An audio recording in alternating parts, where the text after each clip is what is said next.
This is an Envoice Media podcast. Peanut butter and pink champagne and just fucking crank shit off of the floor, like of a garage with these tweakers. Somehow holded the DA and told the DA that we did this robbery and he didn't do it. Oh, you know that white boy you're a trustee with? He ratted on you guys on the phone. You're listening to Criminal Code, our story behind bars. Well, welcome to the Criminal Code podcast, where we talk all things prison. I'm Tony, your host. We have Sam here, and our special guest today, who has a very interesting story, is Henry. Henry, thanks for coming in. Thank you for having me. Yeah, we do appreciate it. We were talking briefly about what you were going through. And we've talked about federal prison. We've talked about state prison. And your whole experience is dealing with the county. Yeah. You know, why don't we just start off? What happened? Well, let me ask you. Let's start off this way. You're like Asian like us, and Asian families are brought up to be like straight, study your ass off, go get a good job, be a doctor, lawyer, whatever, make some money, and live a very straight life. So, how did you get involved? Not only is I Asian, I'm a Christian Asian. Christian Asian. That's even more so. Jeez, Yes. even worse. That's like me. So, like, tell us Where did about we mess your up? story. Yeah, right? Tell us about your story. Well, man, I don't even know where to start. Kind of like following that path, to make your parents proud. And grew up a child of a single mom that came out here, didn't know the language, left Taiwan, and just took me and came out here and we fended for ourselves and, food stamps, welfare, all that stuff, how we started out. And ended up, I was a pretty smart kid in school. I was in magnet programs, magnet classes, and all that other stuff. But eventually, I think right around high school, ninth, 10th grade, I started hanging around the wrong crowd. I thought I was a cholo. I hung around a bunch of Mexican gangs. I grew up in the San Fernando Valley. And then I also found marijuana, started smoking pot. And from there, it was just kind of a steady progression downhill. I dropped out 12th grade, halfway through, almost graduated, dropped out. Went to a couple other schools and then ended up at a continuation at West Valley Occupational by Pierce College and finished and ended up getting my GED there. And that leads to how I caught my first case. I was 18 years old, right? You caught that young. Yeah. Right. And this one I beat. Hit adulthood and This one smacked it I out of the beat, park. which I think is why, it fed my ego, and I just thought I could just keep doing this shit. So that was real simple, and that one was really interesting. I went to this continuation, kind of like adult college to finish to get your GED. When I tested their entry-level test, the principal told me, his name was Henry, actually told me that I tested the highest that they've seen in a long time in that entry. And I'm like, well, I came from a magnet program, magnet school, and stuff like that. So, of course, I was going to raves. I was eating acid every weekend. I was smoking pot. My mom wasn't around that much. She tried to do what she can, but my grandfather was sick, so she went back to Taiwan to take care of him. So I was just running amok, and I met these two white boys upstairs that were dope dealers. And that's another ironic story, how I even met them. And then I just ran amok with them,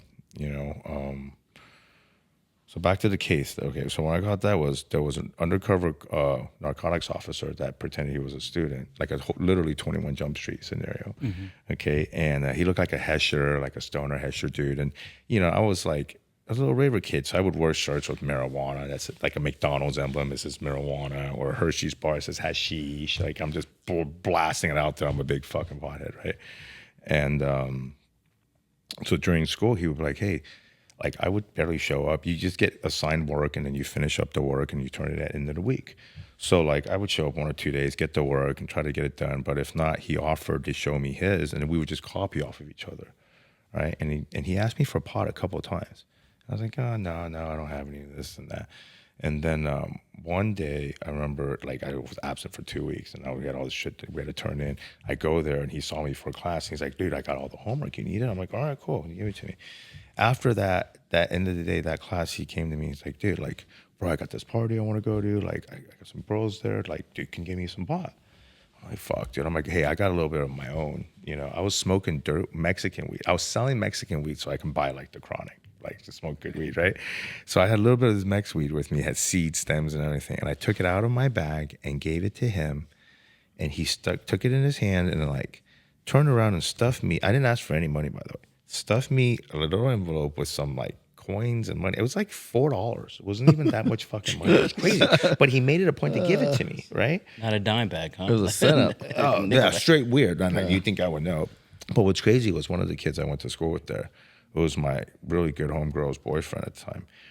And me and him go to raves, eat acid together. But like he straight told me, he goes, dude, that guy's a cop. Like out of nowhere, he said, yeah, that guy's a cop. I'm like, well, because you can tell. He goes, don't talk to him. I'm like, okay. But that day I felt obligated and this and that because of the homework situation. So at the end of the school semester, one day they get a knock on the door at the house I was staying at with this girl, and it's the detectives, and mind you, I'm a kid, like I'm in high school, right? So they come, a couple of detectives, 3 or 4 detectives. They come and I think we just got back from a rave. We're eat on ecstasy all night, like we're barely going to sleep, and the cops knock, right? And then I open up, and they ask me who I am, this and that, and then I automatically knew, bam, I know what happened, okay? And they walk me in the house, and they don't have a search warrant. They just have a warrant for me, obviously. So they're like looking around, and then I had this big snake tank, and there was 2. There was one of my own snake and a big one with a ball python in it. No, red-tailed boa. So my friends, and they're like, what were in those tanks? I'm like, oh, mine over there, my snake got away. Because I had a triple beam that I stole from a high school. I had like some pot in the closet, and they were kind of just looking already, right? And right when I said that, the snake that got out, they're like, oh, he grabbed my shoes, walked me out of the room, and closed the door, right? So they take me to jail, and I'm in the holding cell. I'm in Van Nuys, and I'm just like trying to figure shit out, and then you hear all these other guys in there, and there was a group of us. So I guess at the end of the year, they round up all the guys that they had a case on, because they don't blow their cover. They wait till the end of the year. The who's who. Yeah, right. And I'm in there with a bunch of essays and stuff, and like I'm talking to them like, hey, what were you here? What this and that? And I heard the craziest stories, right? And like at that time, like I was, in between stuff, and just trying to figure things out. Didn't have a good male role model around, and just headed down a wrong path with the people I hang around with. And I was like, maybe I'll join the military, And no siblings though. You said no single siblings, Okay, single so- parent, just my you mom got, and me. But you got busted for the $4 that he gave you? Yeah, so he gave me the money, and I got a charge, felony sales. And they're like, oh, yeah, you're going to plead out? I'm like, no, I'm going to join the military. I don't want to plead out. And I had a public defender, I'll never forget, James Duffy. I'll never forget this guy, saves my ass.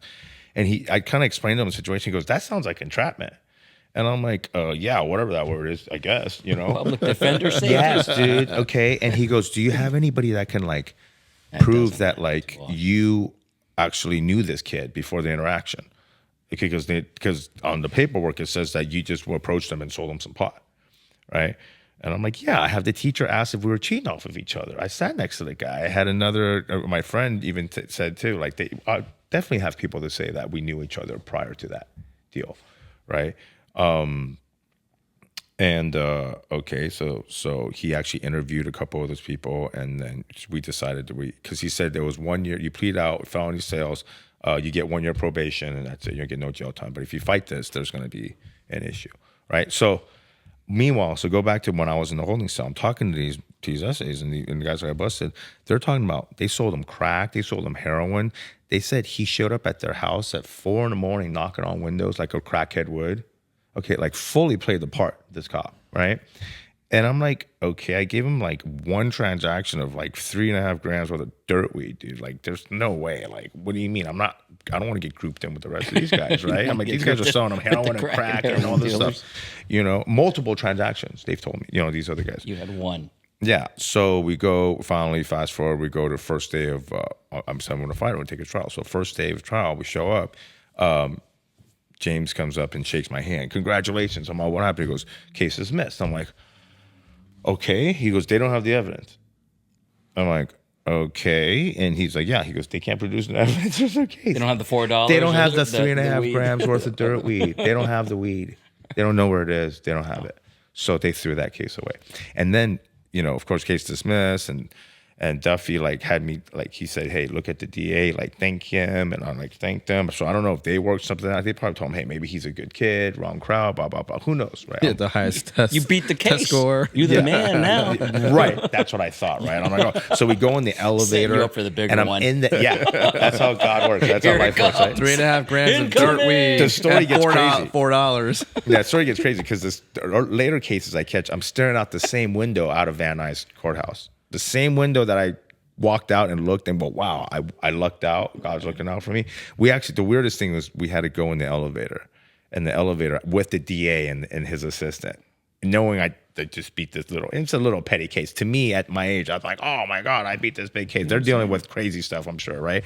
So I'm in the elevator with them, and I was polite. I think I even held the door for him, like weird shit. Like A win's a win. a win's a win, right? Yeah, I'm like the most courteous guys to the cops that are up trying to uproot my life. Like the second verse, I'll tell you about how I returned a pair of glasses. Remind me of that. I will. Okay, so so I ended up beating that case, and pretty much, I think finished up with that school. They had such success at that school. The second year, they sent in a girl. And I heard she was sleeping with some of the drug dealers, hooking up with them, partying, smoking, all that stuff. And she reined in a bunch of people too. So these continuation like dropout schools are great places to hunt for drug dealers. One big trap. Literally, it's it's pretty crazy. And so let's fast forward. I did a couple jobs here and there. I was a security guard. I worked loss prevention because I had a martial art background. I taught martial arts. I did Taekwondo majority of my life. And Did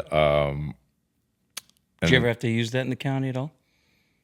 Taekwondo? No, dude. In jail, it's a whole different. You can know all that shit. You're just gonna get rat packed. You're gonna have 20 dudes on you, like that's a All whole the different Bruce Lees thing. in the world isn't gonna save you. Yeah, there, dude. It's like don't try that shit here, dude. What are you gonna lay on your floor and wait till somebody put them in your guard or something? That ain't gonna happen. But I do gotta say, and that's why I always encourage my kids learning martial arts, or anybody has kids, but you have a certain confidence. It's better than going to jail and not knowing anything. Like I know I can do a spinning hook kick and probably knock someone the fuck out. Like I'm pretty good. You know what I mean? You only kick one person at a time. Though. Yeah. And 20. who knows? Right. Not 20 and not someone with a shank trying to stab you in the neck, So anyways, so how I furthered my drug selling career was I told my mom I wanted to go to college, go back to school. Because she was pissed. She didn't want me to go in the military. She told my recruiter off. And then I saw my recruiter and I told him, this was another case. This wasn't a sales case. I came back from a rave, Big Wig Thumper, I think it was. It was one of early Nocturnal Wonderland EDC kind of parties at the Orange Show.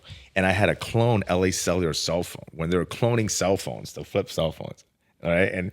And we ran out of gas in San Bernardino, and it was like 6 a.m. Of course, the sheriffs pull us over, and they find this clone cell phone. And of course, no one claimed it, but I mean, like they took me to jail for a cell phone. But as they're going through my property, they pull out of my wallet like 16 acid tabs, LSD tabs in my wallet. Oh man! So they dropped it. They didn't even do the cell phone charge. It was Glendale PD. It was right Glendale to the PD. acid. They went right to the LSD. The acid. LSD, yeah. Right. So, you hear all these crazy nightmare stories about LSD, this and that. Who knows if they were bunk or not that good? Who knows? I know I ate some and I got pretty fried. So, long story short, you got drug diversion. It was my first chance, first time I got drug diversion. Okay. So that was that, and I think that might have been before I caught the weed case. Who knows? One came before another, but like. I have no excuses on why I was such a druggie and just trying to escape all the time. Or maybe it was just the trauma I went through, the abandonment issues, my PTSD, no dad, who knows? I don't want to make it sound like the excuses, but I'm sure those things had a lot to do with it. What happened with the acid? Where did that end up? Or the LSD? The LSD I got drug diversion for it. Oh. They charged me and I got drug diversion. It was a user. I wasn't selling it or whatever. Oh, no time or anything like that? No time. And even prior to that, I got busted in weed. I busted in high school selling weed, just constantly. So That's let's why you talk kept about going. You never had to go to... Right, So I getting sold weed out. at school. I would You kept ditch. I would beating just it. go to school, drop off the weed, go back at lunch, pick up some money, just ran amok. And then like those two these two white boys I met, it was crazy. It was like I ran around back then, I was hung around a bunch of cholos, but I was affiliated with an Asian gang, and I thought I was tough shit, carried a butterfly knife around. I thought I was fucking, And my mom one day, because we lived in an apartment in Northridge, right before the Northridge quake, this was probably right around 93. And when was the Northridge quake? 94? 94, yeah. So it was right around 92, 93. And she was like, these kids are playing music super loud. Like, can you go tell the neighbors to turn it down? I'm trying to sleep. So I go up, they're all tough shit. Like, hey, knock on the door. Like, hey, you got to turn the music down. And it's like these two stringy white boys like, hey, what's up? Oh, bro, what's going on? You're the neighbor. Come on in. And they're older, mind you. I'm like 16, Yeah, 16. I just started driving, I think. And these guys are like early 20s. I go and I smell weed right away. And they were super cool. They're like, dude, sorry, bro. We'll turn it down. Yeah, total respect. Like, yeah, tell your mom we're sorry, this and that. And I saw the shit around. I was like, hey, you want to smoke weed, this and that. So anyways, we built a relationship. And then it was the first time I saw crank, right? So it was the precursor to like meth, right? And they were getting it from these bikers and we were just doing crank. And I just remember sniffing peanut butter and pink champagne and this fucking crank shit off of Here comes the peanut butter. the floor like of a garage with these tweakers and like, my mom could tell I was on drugs. It was just a crazy time. And then she had to leave to take care of my grandfather. So I literally just ran amok with these guys. And then I started selling crank, started selling speed. One thing I always say is I'm glad I got that out of my system at an early age of that drug. Because that's a terrible, terrible drug. Crank is even, I don't know. I never really did meth, but crank was like the precursor. It's like, I guess, smoking dirt weed compared to chronic, I guess. I don't know. They're all major. They're all drugs, bad. Man. Yeah. So, that was kind of that. And then he ended up getting busted and then, just. You dodged again? I dodged again. But I wasn't really, yeah. So that he You're ended like up a getting cat, busted man. for speed. You got 9 lives. Yeah, 9 Henrys, man. Meanwhile, I'm going to church every Sunday. I'm sitting at church. We're doing, it's a Christian non-denomination. Asian, though, It's all Asian, majority Asian, and I just felt like a piece of shit being there, dude. Like, Which church do you go to? Oh, dude, it's the church of the meeting place church, and it's on Haskell and Parthenia of LA. It's a non-denomination, nothing fancy, just a bunch of Asians singing hymns and pray reading and and this and that. Living Stream Ministry, I think, was part of the church. We used to go to these church camps, right? And that's how bad of a kid I was, dude. You were selling drugs there? Oh, dude, no. We got high there, and then when we went to the meeting, of course, other people smelled it because and then we got in trouble. We got high with the girls there because they kept the guys and the girls separate, so we would sneak out and get them high. And I did this with the church elder's son. Okay, like me, and he's a good-looking white boy. I can remember an Italian kid, and I just corrupted this guy to the point where we hung around this group and this and that. He lost his virginity to my cousin because I hooked her up with him, my step cousin at the time. Like weird shit, like we're demented, stupid shit because I thought I was cool kind of thing. And we ended up one night we're doing beer runs. We just loved doing beer runs. We felt so macho doing these beer runs. We're like 19, 20. We'd go in and steal beer. And then if they try to stop us, we'd throw one at them or we fucking it was like assault. It was bad. And we kept doing it on Sherman Way and Fairlawn right there in Canoga Park. And one night we got all drunk. We went back there and with like a pole and a knife, like literally robbed the place. Armed robbery. I robbed the fucking place. We took the register. Okay. Mind you, earlier that night, we went and did a beer run there. So they're already on alert, right? So we grab the register, take the fucking register, throw in the back of my boy's El Camino, and we're like driving. We're just in a drunk stupor. This is like 2, 3 in the morning. We drive down to the DMV in Canoga Park, and we pick up the register, and we're like smashing it on the fucking floor. And then With the money in it? Money in it, because we're trying to open it. We couldn't open it, right? Yeah, okay. And it opens up. We get like $64. I remember counting and going, oh my God, dude, I can't believe we're doing it. And then mind you, then we get the register. And this is at the DMV on state property. You'd think you pick a better place to fucking commit a crime, 64 right? 64 and 94 is a lot of money compared to now. So I take, then we take the registry, throw it back to the community, and all of a sudden a good Samaritan hears the ruckus, starts following us, starts chasing us. Like, then we we finally lose him. We went to the wash and threw away the register. Okay. And then the next day we told this guy, he was a Salvadorian, cholo, the gangster. And what happened was I had a New York Yankees hat. and this affiliation of this gang I ran with back in wore the New York Yankee hats, and they colored a part of it out and this and that. And he had one too, and we had our names on the side. Like, how stupid were we? Our gang names on the side of these hats, and that's when we did the beer run. So we told him not to go back there. Mind you, he's the oldest. We're all underage. He's actually like 25, 26 years old, and he wanted to. From hindsight, I'm like, the guy was a real piece of shit. He hung around us so he got access to the young girls because he was way older.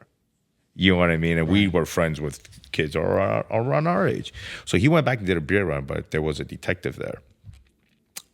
There was an undercover there because the place kept getting hit. So they grabbed him, arrested him, busted him. And this part is fucking crazy. Okay, mind you, I did this with my friend's, the church elder's son, right? Mm-hmm. And we told him not to go back there. He went back there. He gets busted. Now they're charging a robbery on him because he had the same hat. It looked like that, right? And he went in the county. He didn't have money, and he was Salvadorian. So he thought he was tough shit out here in the streets. Every day, his ass was getting handed to him in there because the Mexicans, the Southsiders, were just fucking him up. Salvadorian. Yes, they were totally different, right? Different. So I remember talking to him in the county, and this is a guy that I looked up to because he was tough shit. He was the toughest dude in the streets. He was always getting down, but he's also 5-6 years older than us, and he just sounded like they beat the fucking toughness out of him. He was like, man, he's stealing my underwear because I gotta like protect my stuff. I don't have shit. I'm fighting every day. And he's like, man, you gotta get me out of here. So my stupid ass, me and this guy, okay. Well, you can get him out of there. We beating did all the cases. No, not yet, right? Give him my luck. No, that's how stupid I was. This is how dumb I was. I went, me and Aaron, I don't want to say the guy's name. Me and this guy, okay, who did that robbery, or whatever that's called, went and got hold of the DA and told the DA that we did this robbery and he didn't do it. That's how dumb we were. Okay, so me and this guy went to the DA's office. I remember sitting in this place and we wrote written statements, dude, that we did it and he didn't do it because we felt like he shouldn't go to jail and we were minors and this and that. And he probably told us, hey, you're not going to get much time, but I'm this and this and that. And he was going to get deported, but I was too. I didn't have my citizenship at the time. I could have got deported, but I didn't know any of this. I didn't even know what I was doing to do. So we write written statements that we did this robbery. And now he's still sitting in jail, this and that. So that day of court, we show up to court because the DA's like, show up here that day and we'll figure this shit out. We show up to court and the DA's like, we don't need you guys. I'm like, huh? And I found out he pled out to a year in the county because they were going to give him prison time. And like they made him plea, and he's like, fuck it, I'll take the time. He pled out a year in. He pled for the year in the county, and he already had half of it served. Oh, okay. So they probably told him like, listen, you want to fight this shit? You want to fight and waste our time? We're going to give you. I think they were going to give us 3 years in the state pen, or you could take or the public 6 more months. Public defender was probably like, dude, you can do another month, bro, and just take the F. And they'll kick you out. And he was probably getting his ass handed to him every day. And he was like, fuck it, I'm done. So, once again, you indirectly escaped this fucking charge that I walked into the DA office to tell. So, what did I learn about that? Don't matter who's right or wrong or who did this and that. Oh, none of it's a fucking luck of the gamble, dude. They are just like, if the DA that day, fuck it. And here on the flip side, the DA could have been like, who knows if these kids really did it? This guy might have put him up to that. Because who's that stupid? Yeah, and you guys are minors too. Right. So he didn't, so I don't know. Maybe he didn't have the leverage. All right, with all this luck happening. When the win streak end? Let's talk about, when did you let's talk about the losing streak. I was 1 for 1 and lost. It keeps going, dude. So I lost. So now I didn't get that lucky. I always sold low level pot. I would get the dirt weed from one of these cholos gang members and go for the big sell pot, but I would spend it on just fucking chronic, on really good pot, so I was supplying my own supply. I was like selling drugs for my own supply. Then I met some friends. I met some friends through mutual friends that were into they wanted ecstasy, right? So I ended up, I was going to raves. I was selling all the rave drugs like mushrooms, ecstasy, and all that shit. And I ended up selling this chick ecstasy. And I remember they would party all the time, and I would go over there. And they were older. And one day, they had a friend show up, and this guy was from up north, I think. Let's just say Reading area over there, and they heard that I sold pot, and they said, we want you to see if you can sell for us. So that was what we called. That was when the BC bud little rain started coming, and Canada was just pumping. The British Columbia. But yeah, the BC bud, like it was just pumping us full of tons of pot, and they were just finding guys like me that can move some weight and just dropping off loads. I mean, duffel bags, the biggest duffel bags I've ever seen in my life. They're hockey bags. It's like $300 to $500 per bag, and they're just full up, vacuum sealed, and it was literally like the movie Blow, except it was just a shit ton of pot, you know. And I started moving, I started getting some traction, and I ended up just performing really well with these guys. And these guys I got it from, they were like sourcing it from, let's say, Humboldt County, but they were catching it from Canada, getting it and dropping it down to like OC and the Valley, and then we would get it and then redisperse it, you know. But mind you, I'm going to school at the time. High school? I'm going to CSUN at the time for my Okay. finance degree. I'm moving a shit ton of fucking Canadian weed. I think I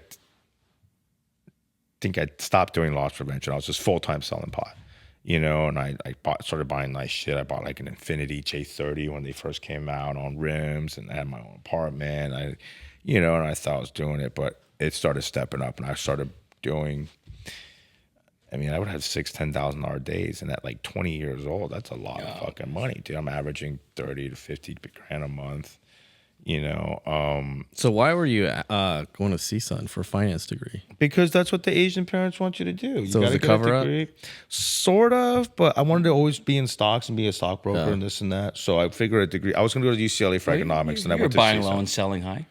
Yeah, right. Yeah, right. Yeah. But and I wanted to dabble in real estate, and my minor was in real estate, and I was buying real estate. I bought my first house when I was 20 years old. 21 years old for $200,000.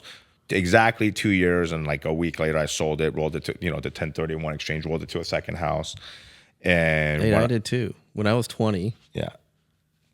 how old was I? I think I was 21 or 22. Or no, it was 1999. So I was like I bought 20. my first house in 2000. Yeah, and I bought my first place for 170,000 on Nebraska Avenue, which was one block west of Sawtell and Santa Monica. Oh wow, Yeah. it's probably worth a lot now. Like over $2 million. Yeah, but I imagine. sold it for a year later. Of for course, like, I did the flipped same it, thing. yeah. From hindsight, I'm like, man, if I kept, I all my should have real kept it estate, too. Yeah. it would have been. I would have been very kosher, but I couldn't because I had civil forfeiture cases, and they were like on my ass about my properties and all this and that. Okay, so where were we? Selling a bunch of pot. Going No, to but college. like going to CSUN, going to finance, and yeah, then why you, was you- I doing and, that? And you Okay. did tell me like you guys, or you ended up getting a job at Transamerica and making money. Yeah, and it you was had a Series 6 and- MLM structured. Yeah. Company was called World Financial Group. The parent company was WFG. Transamerica. A lot of very talented people came out of that group. That business, including Patrick Bet-David, Ed Milet, some of these big YouTube names.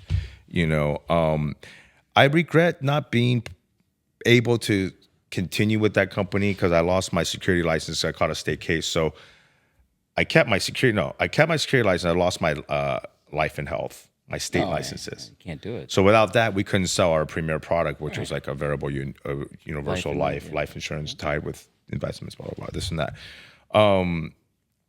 I never made over 100 grand with WFG, but I was clocking $50,000 a month selling dope, selling weed, and all that other shit, right? Make a choice. Yeah, Make a choice. and what's crazy is the people that recruited me into this business. Well, my friend Sean, he ended up being very high level. Like I went to school for finance. Sean and his partner he eventually met. They just got in the business and learned. I thought you had to go to school, you had to do all this and that. No, you just got to dive into it and learn. And they did really, really well. And there were just great mentors of mine. Patrick, we all came out of this, that they called it a base shop at the time, of this hierarchy of agents that were out selling these products, But when I lost my licenses, Well, now you got no choice. I got no choice. And what's crazy was I tried to keep it going for a while.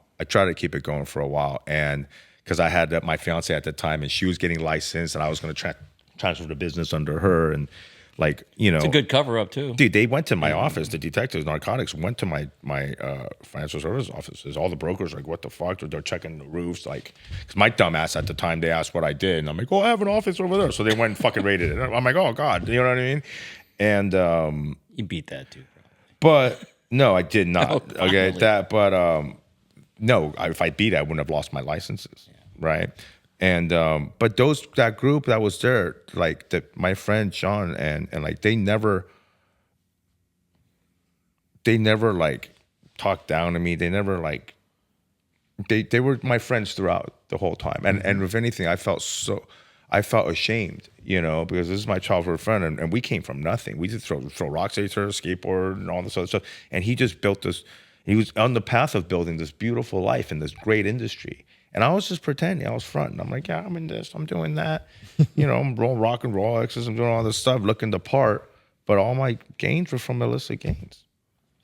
I had a speedboat. I had my third house. I had this and that. And this was Didn't they wonder where all this came from when you were just doing? Yes, but my friends knew. Grand? And in a way, they looked the other way because I'm playing the part. If they're like, Henry's in this business, and look at him. I had my fiance was beautiful at the time. Like, always had hot women around and fucking money and that lifestyle. I was all dappered out. So take us to gold where cufflinks, all this crazy shit. you finally, the luck ran out. Yeah, the luck ran out. So December. So I still got very lucky. I got to tell you, because mind you, I had a green card the whole time. This whole time running amok here on a green card. Hispanics maybe cross the border illegally. Asians come on a visa and overstay their visa and then marry. So that's how we do it, right? That's our border crossing. We hop on a plane and that's how we do it, right? We go in legal. Yeah, we go in legal and then stay illegally, right? And then of course my mom, married for a green card and all this and that. Mm-hmm. So my point in this is that I didn't have my citizenship. My mom's like, go get your citizenship. And this is like December of 2005. I think it's like December 1st. I have a timeshare. I have a trip planned to Whistler. Okay. And I would go every year to go snowboarding in Whistler. And, but before that trip, I finally got a date to get sworn in. Okay. As a citizen. It took forever. I finally got a date. And the pretest for the citizenship, they're always asking you if you sell drugs, if you do this, because they saw my. You got your citizenship after yeah. all No. My hero. Right. I got it before. So check this out.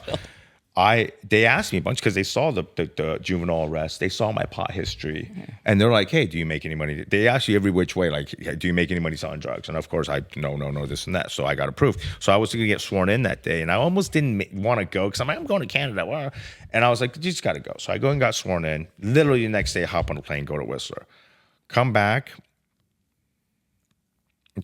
like I come back a week later, literally. That day, I called the guys, like, there was a bunch of money owed for product I had and this and that. So when I got back from Whistler, one of the runner dudes came, and he's like, all right, let's count what you have left to return. Because there was some stuff I couldn't move. It was kind of crappy, and the price wasn't right. And I'm like, all right, let's count it. And then we'll do the math, and then we'll get shit done, and he'll move it and take it elsewhere and this and that, right? So during that time, as I was navigating and really the hub in the San Fernando Valley, one of the major, maybe not the original one, but during that time, another story ties into this, which a lot of people know about, was Jesse James Hollywood. Okay, they made a movie about it called Alpha Dog. We were hustling right around the same time. All right, and the same kid that owed Jesse money owed me money. And I was going hard after this guy, like, trying to find him and this and that. And Jesse ended up doing his thing, and, people know that story. And then the kid ended up getting killed. But, that individual whose little brother got killed ended up telling the cops that me and Jesse planned and did it. So that was a whole nother thing. Homicide, Santa Barbara homicide came to my house, and they had to they asked me what my schedule was. I told them I registered. They asked me the dates that the kid got murdered. It was Nicholas Markowitz was this guy's name. and he got murdered out here in the valley. And all my schedule was tight. Like I said, I went and registered for school. So detectives went to the school, found and said, "You were lying. No, you were never there." I'm like, "No, I did it on the phone. I never told you I went." Like, but it was a big homicide case. So that was I got dragged into that. But I'm just saying that because this was during that time when we were kind of still moving a lot of BC Canadian weed, British Columbia weed.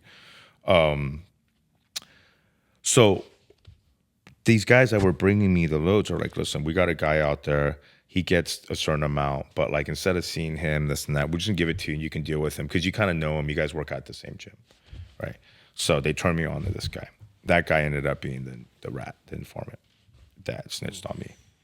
Okay, and it was like I took on an account that led to my fucking, me getting hit. And what happened there? Okay, so this was crazy. Like how it led up to that was I remember before. So let's say if I left in December, so let's say around November, I was done a couple transactions with this guy, and when you start fronting people or cuffing people product, there's always a rotating balance.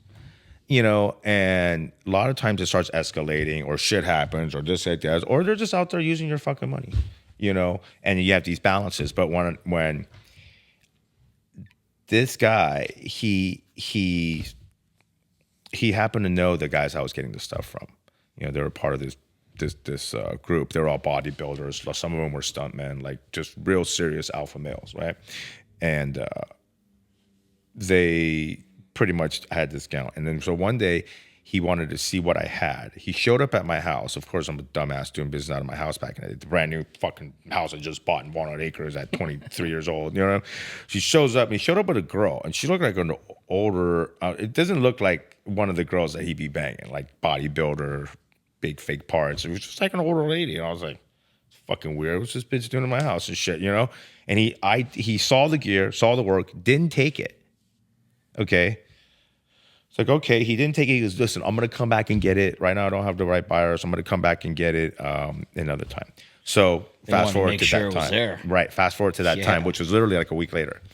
We go and we meet at he goes, "Sir, meet me at the sushi bar." So right off of Topanga Ventura.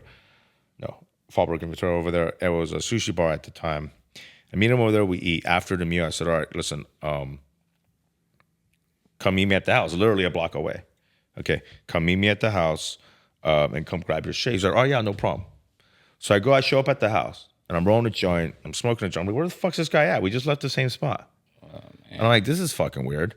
Then he pulls up finally. I call him. He's like, "Oh, yeah." He pulls up, and he pulls up in his car. He's like, "Hey, you know what? I'm not going to take it right now." He made up some lame excuse. My boy had a problem the other day. I want to make sure I'm not like being, I'm like, "Oh, that's fucking weird." And then he took off and left. Okay.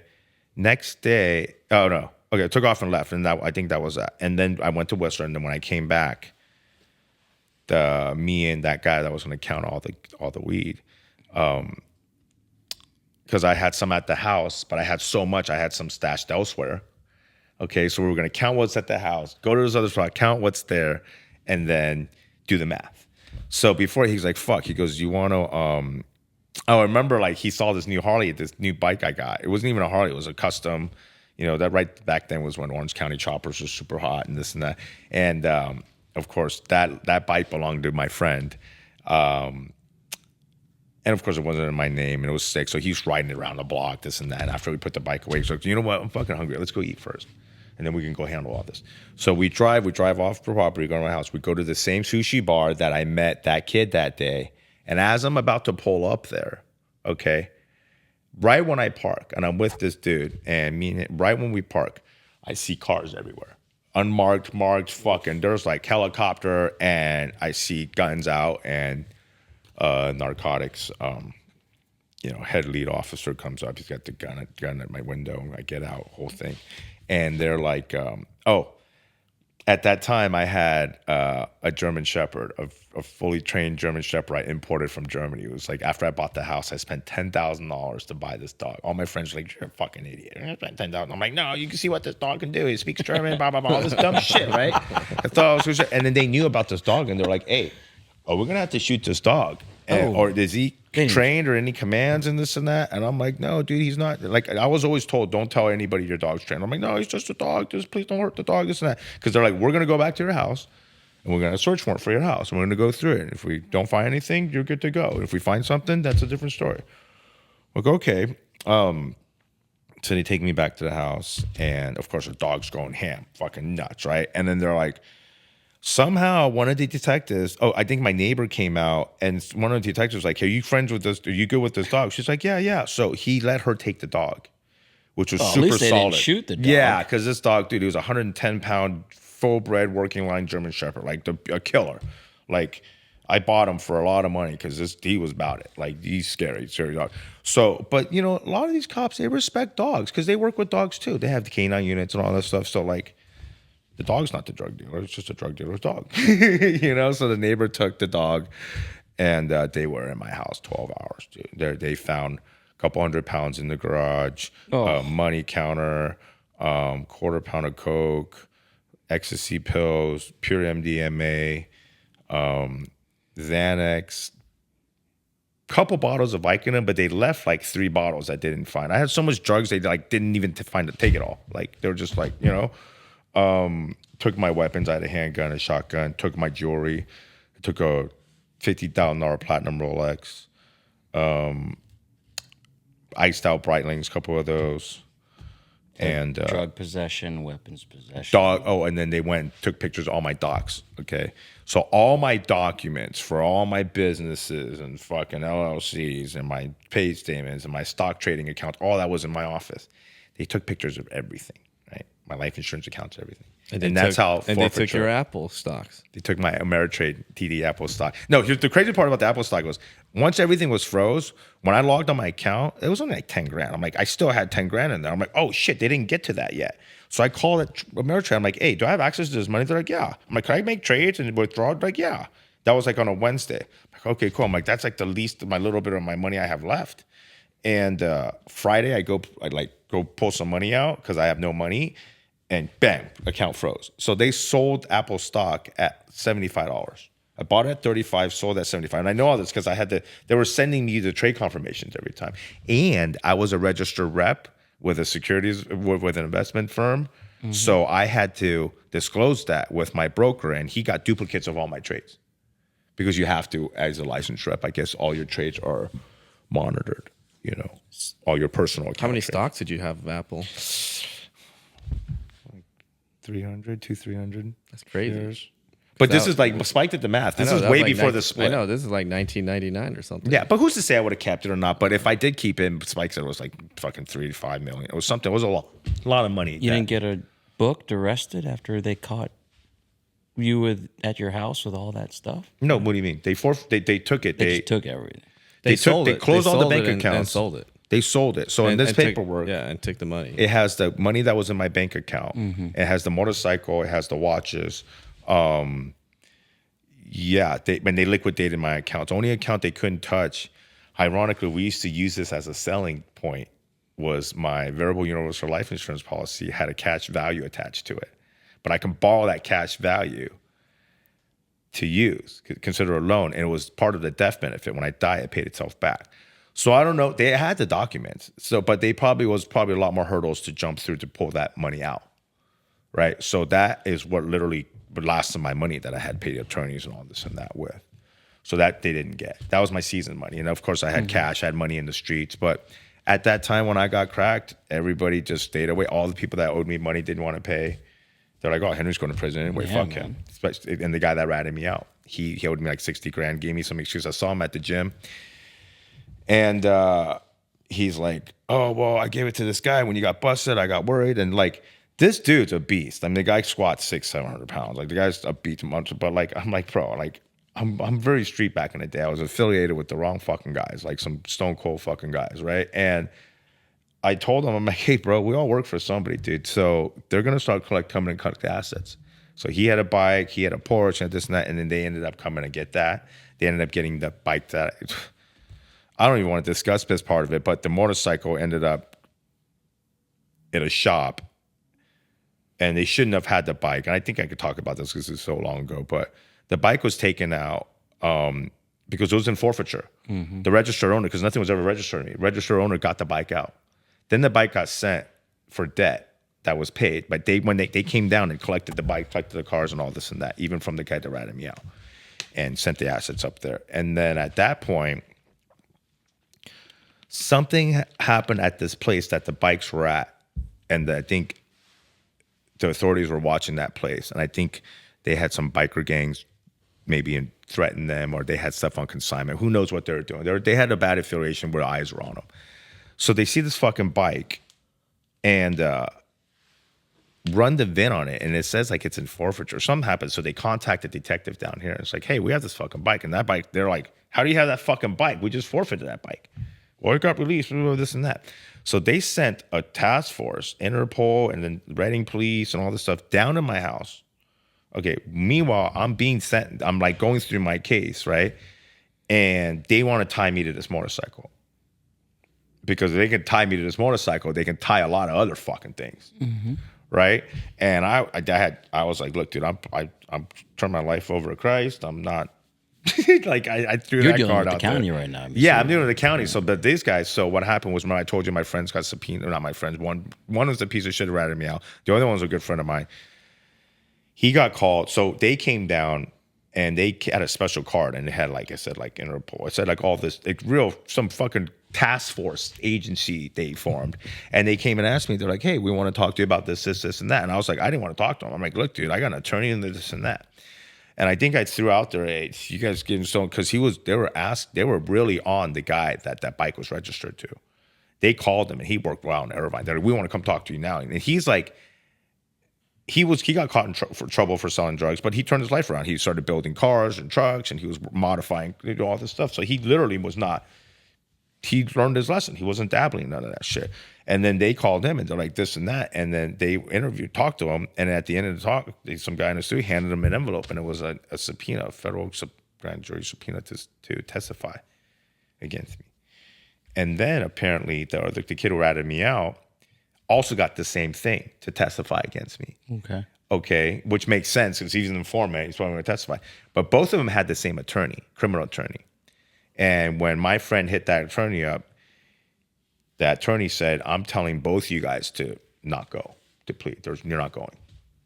So they didn't fucking go. And they told the feds they weren't going, I think. And I told my attorney, I was like, look, dude, just get me in.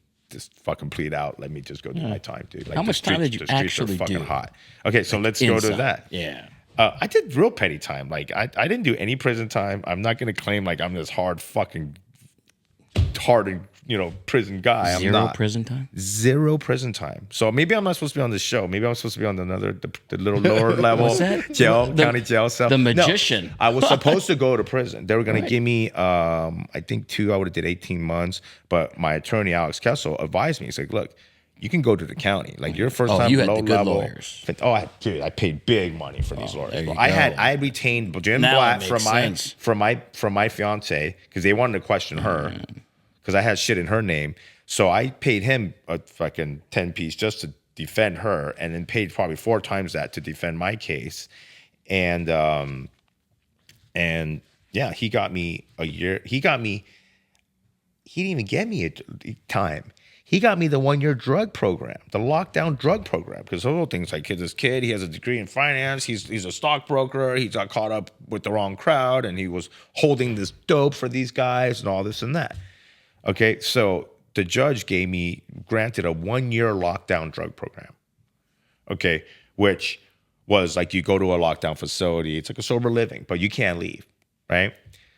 And at that time, like I knew some of these guys, and I heard of this guy. There was a bishop, and there was these guys, and some of them are part of a church, some are part of these nonprofit groups that you can pay to come speak on your behalf on your sentencing to reduce your sentence. Like I heard Suge Knight used it. Like, a lot of people use this. It's like there's another tactic to make you look good. Like, like when you get sentenced, you have to get like letters from not referrals. Like, I had those too. It didn't really help. They don't fucking help. Nothing, dude. They just want to know more about your shit. Didn't really help. Yeah, none of that shit helped, right?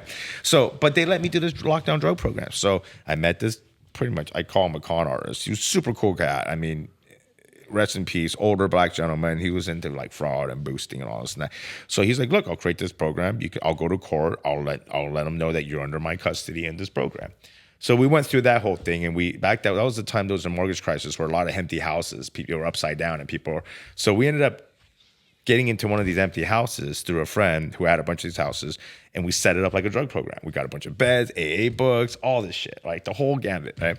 And the program director, so-called, was a big pothead. So I was paying him every month because I had to pay him to do this. So I was paying him every month some cash and some pot. And we roll around town smoking pot all fucking day and this and that, and just like... So that was your prison sentence? Right. So there's once again, my ego... At your own my business. ego is like, wow, look at you just pulled this off again. You're not even in fucking jail. Okay. So I'm like running amok there. I What's told you all this paperwork? Oh, dude, no, this. Listen, everything I paperwork talked up here, but about you just is beat in this it. paperwork from the fraudulent program. Everything is here. That's why I brought this here. From the forfeiture, from everything is here, right? So. Okay, where was it before you interrupted? You're going to this rolling around with your. So I'm rolling this program. So director. mid-July, so I'm like halfway through the deal. I go to my PO box at the time, and I get a notice from probation, and it's for a probation violation. And I'm like, what? Mind you, this house was off of a neck. I had a gate. You couldn't really get to it. There was no way to get to it, like ring the bell. So you didn't know if I was there or not. So if probation showed up, and how I set it up was, I rented out my house that I bought here. Okay, I was in a rush and rented it to a bad renter. She ended up trying to testify against me and my probation violation and all this crazy shit. Stopped paying me rent, all this stuff. And I think I mentioned that too. But I moved my girl at the time downtown to Metloss, right across the street from the Staples Center. This is before the Ritz even came up. I know where that's at. Nice place. I was paying like $4,000 a month to put her up there, but it was a secure building, right? And I lied and told all the neighbors like they're moving to Santa Barbara or something. I told them a story like I'm going to be gone because I was going to be gone for a while. So, but my neighbors didn't like me, dude. I was fucking this kid. They worked their whole lives to buy those homes, and I come in and buy one, and then I get raided by the police. So, they were already like, fuck this guy. So I ended up, I was in this drug program. I would leave at like 5, 6 o'clock because I know probation. They're not fucking working after that. 5 o'clock, they're gone. You know what I mean? Nobody's. It's government. Right. It's government.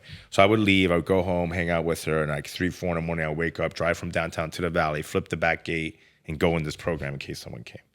And he was supposed to be there with me all the time, but the guy didn't want to sit there with me. So a lot of times he would leave. And I'd been fucked if they came because you can't be at your house by yourself in a drug program. What the fuck, It wouldn't have worked. So at that time, I was so much more stressed out. And so many times I was like, I should just went and did the time, dude. I'd be out already. So you had a lockdown drug program that you were hardly ever at. And you were And you were the only person. And there was a probation violation, yeah. And then now I got a violation. Now they want to know. So I contact Alex again. And Alex like, bro, Henry, like, what the fuck? He's like, I get you this, and that. He goes, all right, let's see what we can do, pretty much. So we fight the violation, okay? This guy's a gangster, great attorney, great criminal attorney. Did you win? Alex goes, listen to this. I was in deep shit. So Alex goes, listen, you're going to have to be there, bro. They're going to show up one of these days, surprise. And if they show up and you're there, then you have a better case. But if they show up, you're not there, you're fucking done. You're going to prison, okay? So my clothes are there, all this stuff there. So every day I'm like there. I'm like waiting. And then one day probation does show up, and we are there. I'm there. The director's there. And it's a lady. She comes. She sees my space. She sees where I'm at. There's no other person there.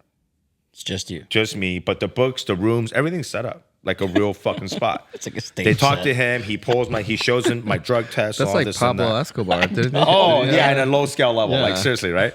And they did the whole thing. She did, so she made a report. So we go to court, and guess who's there? My tenant that I rented to, who stopped paying me rent. Her first check bounce, every fucking check bounce.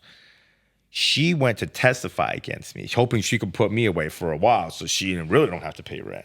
You know what I mean? Fuck him, right? And so she was there. She testified against me, but the violation, probation couldn't. They didn't have proof I wasn't there. So that part, the judge couldn't really rule on against me because he was there when we showed up.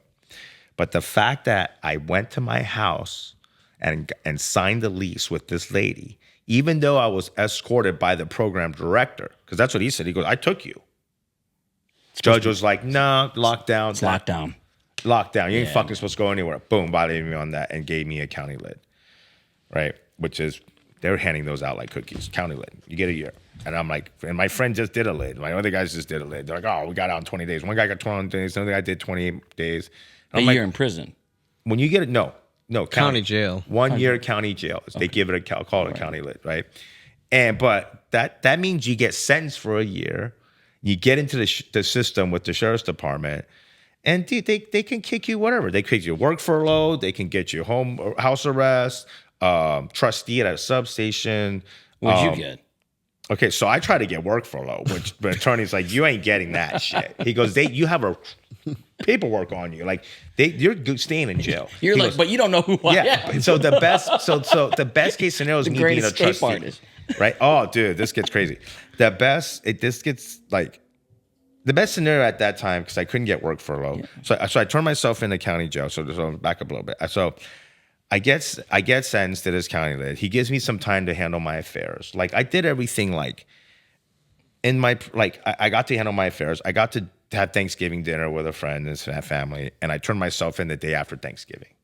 I'm like, fuck it. I'm just going to do afternoon. I'll bang out Christmas. I'll get out around my birthday, or maybe at the time I thought I was gonna get out in January, February, right?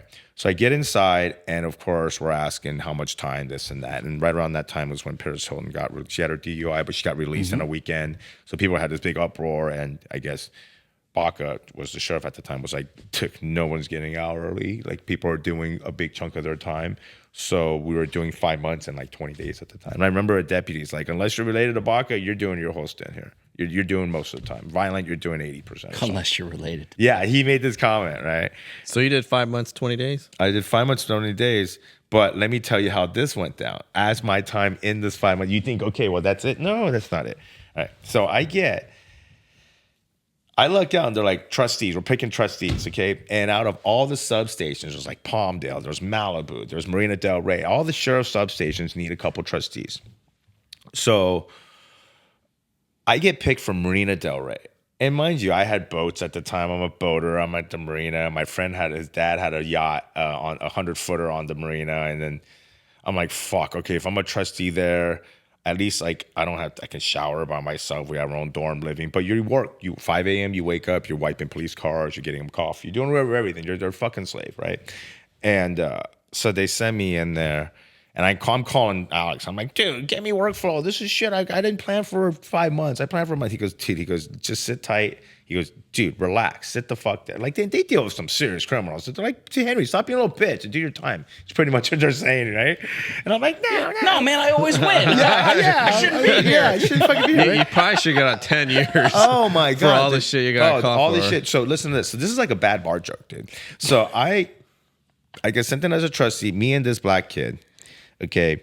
Me, this black kid, this white boy, and this Mexican, and he's like what we call a paisa. He's a border brother, right? Mm-hmm. But he was trafficking dope. He was a paisa that was doing it. You know, he showed me pictures of like these mansions they were building back in Guadalajara, and just, you know, so he was moving a lot of those things, you know, and the black kid was there for some petty theft shit, or I don't know, something, maybe drug related. The white boy, he was a little off, dude, either on the spectrum or some shit. And later on, I'll tell you what his situation was. He got there for commercial burglary. He was loss prevention for a Best Buy. He stayed after in his own store and stole a bunch of PlayStations and then got caught. Like some weird shit, right? So we're all there as trustees. And, you know, we're like December comes. I remember on December, now we kind of get to know each other, but shit was kind of weird. Like it was kind of off because like first couple of days there was some tension. I talked some shit. They barked, I barked, and all of a sudden I get a call in from the jailer and sat me in a holding cell for a little bit. And I'm like, wait a minute. And I was like, oh, you're not used to this. I'm like, this is weird. I'm like, and what happened was the dorm was everything's mic'd in there. So I figured they heard it. No, what happened was the white boy went and told that this fucking Chinaman's flexing and shit and, you know, this and that, because he's been there the longest. So anyways, whatever. We end up all kind of getting along this way. We're just doing our time. And on the weekends, you can get visitors. dude, like a couple of the jailers were cool. They let us order pizza, let us watch TV, you know? So like we were programming, you know, and doing our thing. And so the paisa had a cell phone.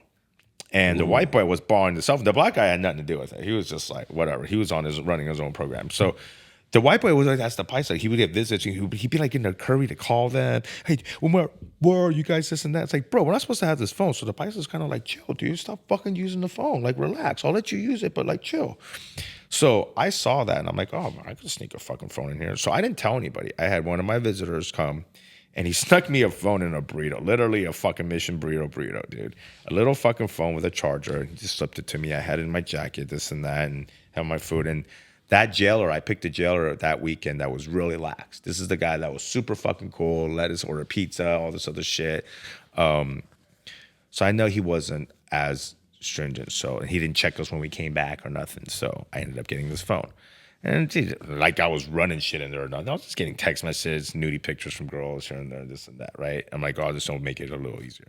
So one day they had me out on the boats working because the sheriffs have their own boats. They go around the marina. And I'm like, oh, I like boats. I'll work on boats with you guys. So they sent me on the boat. So we're out doing our thing. And then like the captain of the boat, it was just one guy, me and this guy. He gets a call on his cell and he goes, yeah, okay. So when he's dropping me back off, he says, hey, listen, go straight into the station, the substation. They want to talk to you. I'm like, okay. So he drops me off. And this is the Marina Del Rey substation. You could see it. If you ever go through Marina Del Rey, the substation's right there. It's on the water, right? Next to the U.S. Coast Guard. And I walk through the substation. I walk past our dorm and it's tossed up. Like the ship, like they went in there and tossed the whole fucking dorm up. And I'm like, fuck, I knew what happened. So I go in right away. They find my phone and my charger and my list of phone numbers. They didn't find the Paisa's phone. I found out he threw that shit in the marina, in the river. He tossed it. They found his charger. Okay. And right away, they're pissed. So they rolled the whole dorm up. And that's what they always threaten you with. If you didn't behave, you're going back to county. Okay, never mind. You know what I mean? Because that's the big threat. They hold that over you. Did you get in trouble for the phone? Listen to this. Let me tell you. Okay? So it's not a yes. Oh, yeah, I got in trouble for the phone. Yeah, I got in trouble for the phone. So check this out. You got a phone, man. Dude, listen to this. You're going medium. So right. So let me tell you this. That's exactly what happened. So they catch me with the phone. They roll all of us up. But before they put me in a holding cell, and they're like, look. And then I remember the attorney told me, this is Henry. If Kirshner hears, if this is the judge's name, if he sees your fucking name on a docket, anything like that, you're so fucked.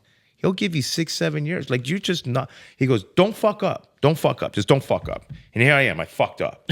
Okay, I'm in this holding cell, and I can't picture what happened. I don't know how we got busted. Maybe they just tossed the dorm, so we're all back in the county. We go back in the county. Okay, so they asked me. They're like, listen, how'd you get the phone? They kept asking me. Who was working when you got the phone? They kept fucking pressing me on. They want to know the jailer that was working when I got the fucking phone. And I don't talk. I don't talk on anybody. I don't talk on police. I just don't. It's not in my threat. I don't got cut like that. So I just said it's a fucking word. I didn't say a fucking thing. So I said, we're going to ad charge you. He's like, we're going to get you. We're going to ad charge you for I'm like, escape. You had a cell phone, all this and that. So I'm like, whatever. So they send me back to county. And of course, everybody in county jail is a lawyer, right? So I'm like panicking. I'm like, they're going to charge me, this and that. And these guys are, oh, if they don't do it in a couple of weeks, you're good. I'm like, fuck. So mind you, now you're right. They sent me back to, now I'm in dorm living. I'm like 9100. And this is all the races running. You got the blacks, whites, all that. They're all together, I think, at the time. And the Southsiders, of course, they run shit. You know, the Cholos, they run the whole thing. And I remember getting sent back there the first night, dude. And I'm just going, what the fuck? I could have did my time at Marina Del Rey.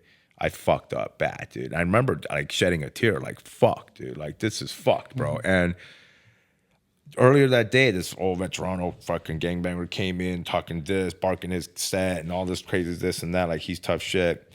That night, dude, this fucking youngsters, bro, like fucking 6-7 of them, beat the shit out of this, took him in the back and beat the living crap out of this motherfucker, dude, for all that shit talking he was talking.